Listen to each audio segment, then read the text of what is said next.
Hello, and welcome to After Shadow Space, Episode 4. This week I've decided to start throwing on Outer Wilds music, the same stuff I do in my art streams, because I fucking love Outer Wilds, and I got a playlist of music I use for my art streams anyway. Today in this episode of After Shadow Space, we are talking about, episode, what is it? Hang on. Episode 4 of Shadow Space In Between, which that name is an adequate describer of what this episode is. It is a in-between moment within the narrative of Shadow Space. So, you know, the players just finished the quest we were on, which, as I mentioned last time, I had sort of rushed them through and cut a lot of details, and I actually talk a lot in this episode already. I think oh no, I don't talk, but I talked to them about it before the episode was recorded. But yeah, the original plans for the Lazarus narrative arc were supposed to be much bigger and more widespreading, to the point where if I ever make a Shadow Space tabletop role-playing game, which I kind of want to, I kind of plan to have Lazarus be its whole entire own quest book that you can purchase. Additionally, if I ever made a game set in the world of Shadow Space, I would want to make the Lazarus the set piece of it. The Lazarus ship was meant to be way bigger in scope and design. I'm just not a good level designer, and when I realized the players weren't here for the constant combat, I cut most of the fight scenes from it.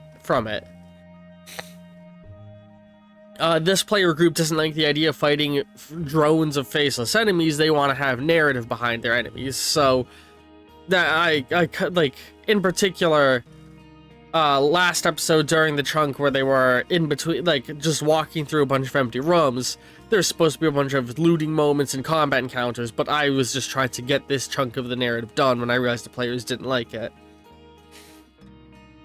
Which, if you're a DM, also sorry if I'm a little stuffy, allergies. If you're ever a DM of a tabletop campaign, here's some advice from me. Don't be afraid to edit your design on the fly to cut out things that you don't think the players are going to enjoy. Even if you're using a pre-purchased book, don't be afraid to, like, if you realize, hang on, the players are going to die soon, they don't have enough spell charges or equipment to make it through this dungeon, let me cut 2 rooms out of this dungeon, in order to make it smaller, or let me empty a room of enemies so that it's a small space they can rest in, or let me throw some health potions in that weren't written in the original book. You know, that's the big strong suit of tabletop role-playing games compared to, say, a video game, is the ability to adapt the narrative on the fly to what the players prefer. And don't ever be afraid to do that as a DM. But yeah, this episode was a lot slower, a lot more just, you know, getting the last touches of this narrative done and prepping the player group for the next one, and us entering what will be what I'm going to call the Broken Triangle arc. So the fun thing about the Broken Triangle storyline that we're about to be entering, I have DM'd this setting in some pre-mutation probably 12 times.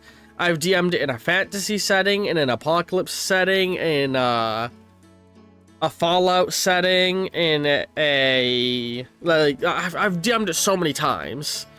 In a water world type setting, in a underground tunnel system setting. This is my go-to, I need to quickly throw together a campaign for a group of people, and I want something that's already fleshed out. So this is a setting that I've reiterated and revisited over and over and over and over and over and over and over again.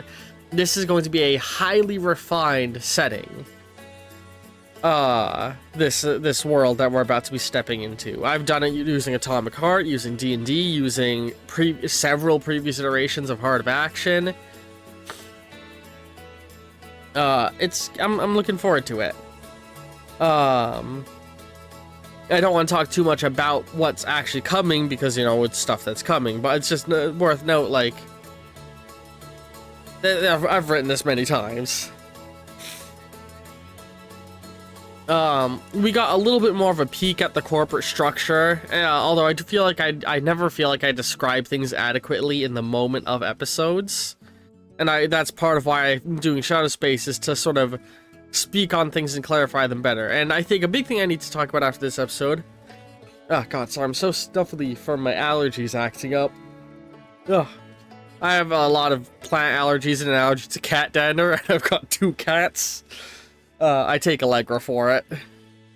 Shout out to Allegra, sponsor me Allegra. But yeah, let's talk a little bit about the laws of the world of Shadow Space, shall we? And a bit more of the background. Some of this might be stuff I talked about previously, I don't remember, but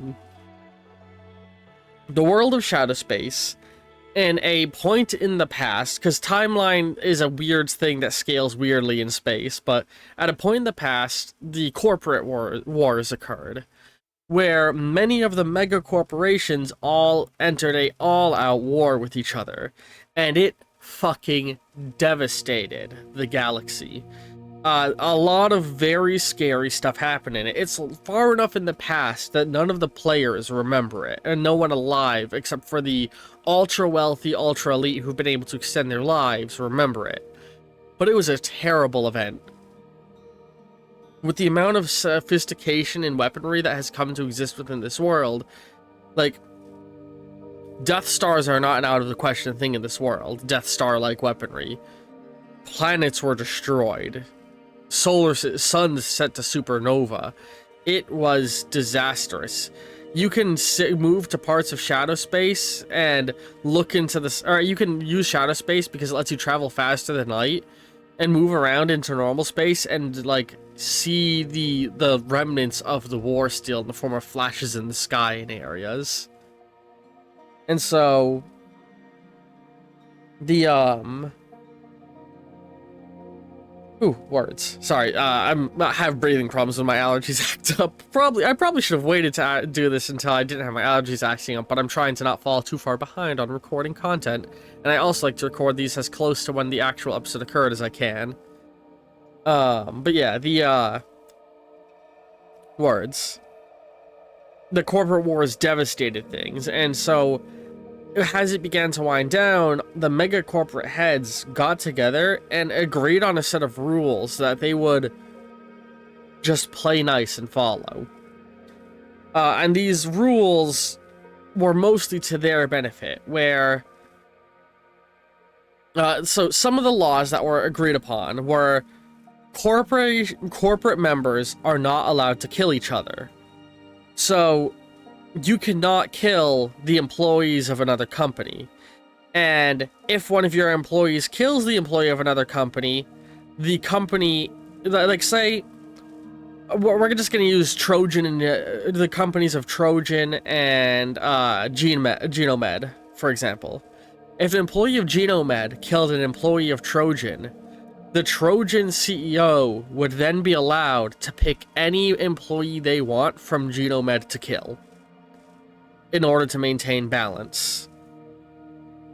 And generally, yeah, a lot of negotiation goes back and forth to make sure they kill somebody of equal value. But there's nothing stopping the Trojan company from then saying, alright, kill the CEO of Genomed in this scenario. But what is stopping it is the play nice attitude the companies have.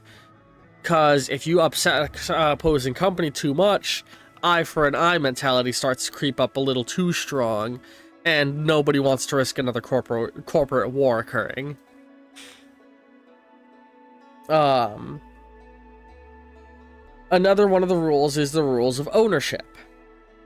Because that was a big part of what caused the wars, was people fighting over who owned what. And what has been determined is ownership only extends as far as the people maintaining it. This requires constant human supervision of everything you own. No company is ever allowed to fully automate. Because if you, let's say Genomed created an entirely autonomous factory with no human oversight. Because of the laws of corporate law, if there is no human overseeing something, it is not owned. And therefore, the Trojan company is allowed to roll up and claim ownership of it. And yes, that extends to Torian. Legally, Torian does not belong to anybody currently if one of the players doesn't claim to own them. And yes, it also goes for our little android, Hopper. So companies are encouraged to always have an employee watching over something. Now, a fun, weird thing of corporate law is technically that means the people own it. The people watching over it. But there's been a certain degree of societal brainwashing where people are subservient to the corporation they work for. And let's talk a little bit more about that as an extension. What the fuck does it mean to work for a corporation in the world of Shadow Space? Because there's no governing bodies dictating what employment is and what work laws are and anything like that. And that's where the messiness of this world comes into place. The intentional messiness, I want to know. Of, like, the only thing keeping people working for the companies is propaganda. And this, like, fervent, almost religious, dogmatic idea that's been put into the people. Of, like, we need to follow the corporations we work for. Everybody's been bought into this idea of the corporate ladder that they can climb up, and this chain of command that they must follow, and if you break free from it, you're the other. You are the unionists. You are bad. Only evil people form unions. And, like, that's the thing I want to start to elaborate on more as they start to enter the planet, is, like, I want to straight up put out propaganda where unionists are viewed... If you ever played Fallout, you know that raiders in Fallout are the stupidest fucking shit in fiction. No offense to Fallout, but it's like, the moment somebody becomes a raider, they're like, I'm gonna eat babies and do cocaine, and I'm gonna fuck a dog. I'm evil. I'm an evil raider. They just lose their humanity for no fucking reason. And that's how the corporations act like you are if you're a unionist in their propaganda. They speak as if people who form unions and who leave the corporate structure are psychopathic, raider, murderer, baby eaters. When in reality, they're just people who finally saw through the corporate veneer and were like, yo, fuck this, for the most part. That's the fun thing of the fact that unionist is used as a catch-all. It does also include the crazy baby eaters. It includes the cultists that form religious worship of a mutated person, like we saw in the Lazarus ship. It will, if a group of people decide that they want to be cannibalistic serial killers, they're labeled as unionists. So that label being used as a generic term for anybody outside the corporate structure is what allows it to hold sway and to make people distrust them. If everything's a unionist, then everything that's not corporate is the same. It's all othered, and it's all evil. Which isn't actually the case, obviously, but it's how people view it. And I'm, like I said, I'm hoping to elaborate on that a lot more heavily as we go into the next arc. And so, property ownership is a very weird thing. Getting back to that topic, ownership of property is a very weird thing within the world of Shadow Space, and by extension, employment. I keep flip-flopping between these two things because these two things are very intrinsically connected to one another. Because more or less, if you're an employee of a company, they own your contract. And in this world, every person has a contract. It's very much a sell your soul situation. So when you are born, you have to be delivered by somebody. And that person delivering you is somebody who works for a corporation. Meaning that corporation gets given your birth certificate, your contract. They own you from the moment you are born, and you are immediately born with intrinsic debt related to whatever amount of money that the corporation puts into raising you. Some companies let people keep the familial unit going on because it's beneficial to them, while some corporations rip the familial unit apart to their benefit, to make everybody more individualized rather than part of a familial bond. And some people are able to get up enough money that they pay off their debt and they buy back their contract, at which point they are self-employed. And now a unionist is somebody who leaves that corporate structure without first buying their contract. That means they've broken the societal contract of them being owned by a corporation, and they're now a criminal. They're now a unionist, and usually what then happens is whichever company owns their contract will reach out to them and be like, hey, are you going to come back or are we going to kill you? Because you're a broken machine now. You are an asset that isn't doing what it should do, so we should cut our losses before you are a problem to us. And that also leads to corporations being able to leverage that in a certain way of being like, if, let's say, again, a Trojan corporation employee kills a member of Genomed, Trojan can then be like, no, we didn't want them to do that. They did that against our will. They unionized and did that. They left us, they unionized, and they killed your person.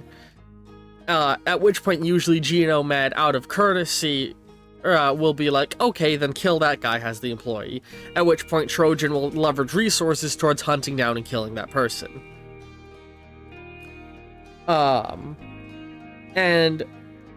like I said before, though, if you are able to buy your own contract, you become a free person, and that means you are now finally able to buy property and buy things that you will own without the company owning it. Because let's say you work for a company still, like Trojan owns your contract, and you buy a house and a car. Well, that's not your house and car. That's the company's house and car that they are letting you have for now.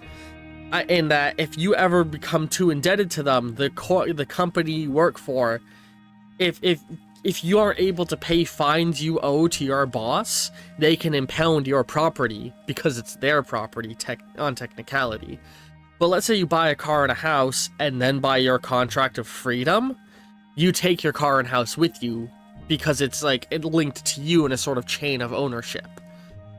So anybody above you can take anything you own if you owe that person above you money, if that makes sense.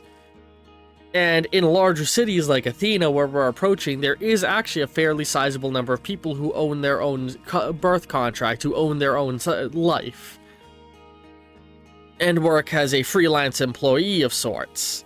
Via another company that allows them to work as a freelance employee.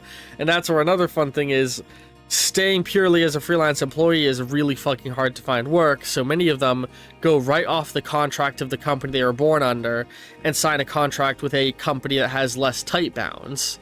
The most pertinent to us being the Scout Corps. The Scout Corps, on paper, exists as a corporation.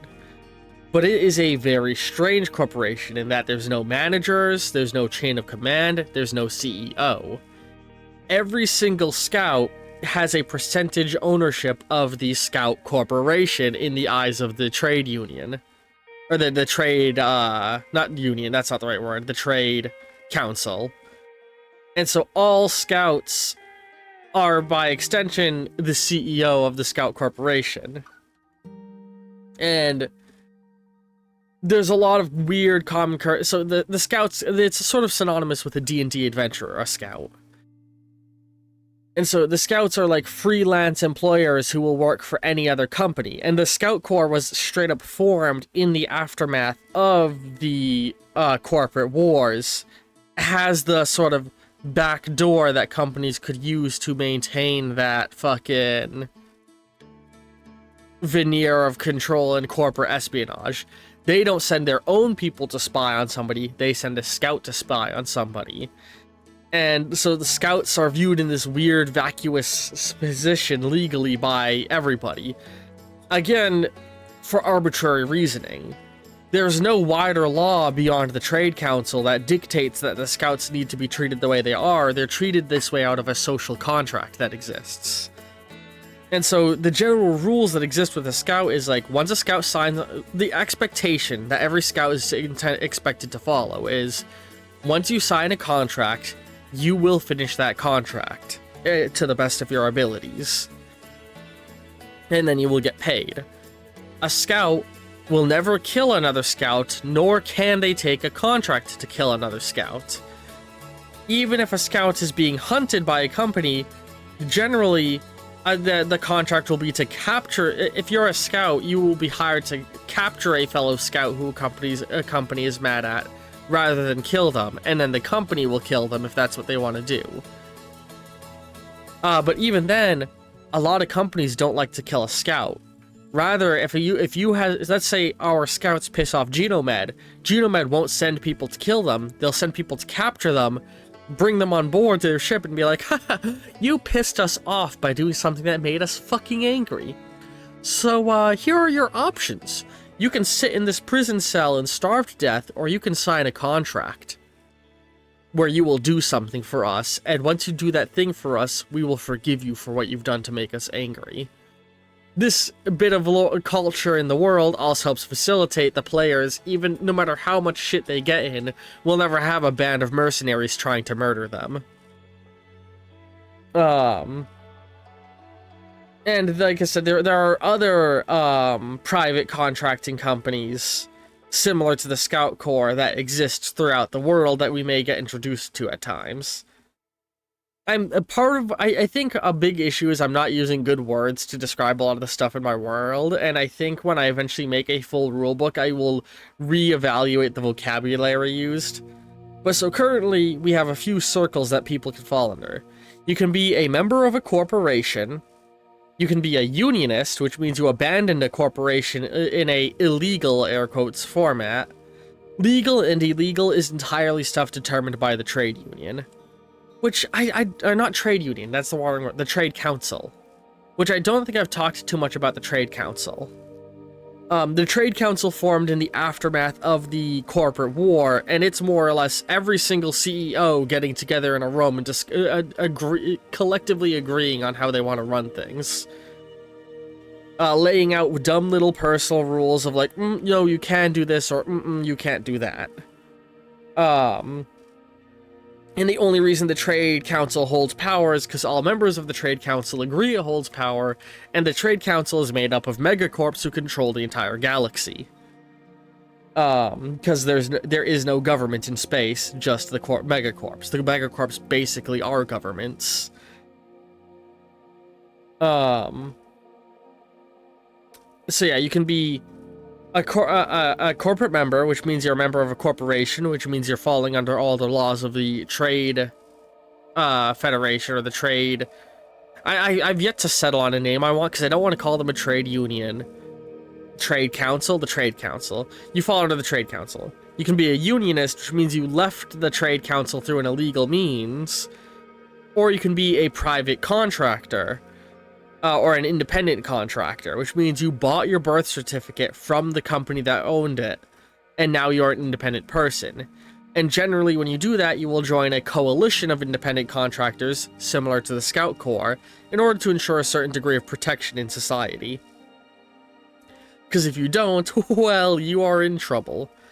So what makes what makes a coalition different from the trade council member and the corporations? Well, it's exactly like what I said with the Scout Corps. The trade councils, or the trade councils and corporation, or I'm wording this terribly. The corporations all have a chain of command that ends in a CEO on top, and all CEOs are part of the trade council. So they all operate in a corporate structure, while a coalition doesn't have that. There is no centralized leadership. It's more of a collection of people who all agree to look out for each other. You help provide me with a job, and I'll help provide you with a job. And they operate following the laws of the Trade Council because it's beneficial for them too. And if they don't, the Trade Council might start bringing down the hammer and targeting them. Because, well, the Trade Council all collectively agreed to not hurt each other. It doesn't mean they agree to not hurt the coalitions. But why do they keep the coalitions around then? Because the coalitions don't have to... Just like the coalitions don't have protection under the Trade Council, the coalitions can also act outside of the Trade Council. And that means a coalition can be used to perform corporate espionage and do shady stuff that would be illegal otherwise. So they exist on the side of the law. So unionists are outside of the law, the Trade Council creates the law, and the coalitions exist on the rim of the law. I hope that all makes sense for the structure of everything in this world. There is, in fact, another subgroup, but I'm not going to discuss them right now because they won't be relevant for some time. But that subgroup is the criminal empire / mob families, but that's a whole different kind of forms to open up. But yeah. I think that's everything I really wanted to get out of the way and clarify well. I hope, if you have any questions, please send them down below. I'm sure you will have plenty with how bad I explained all of this. But yeah, I think we're good. So hope you've all been enjoying, and cards will be appearing in a moment, and I'll see all you later. Ta-ta!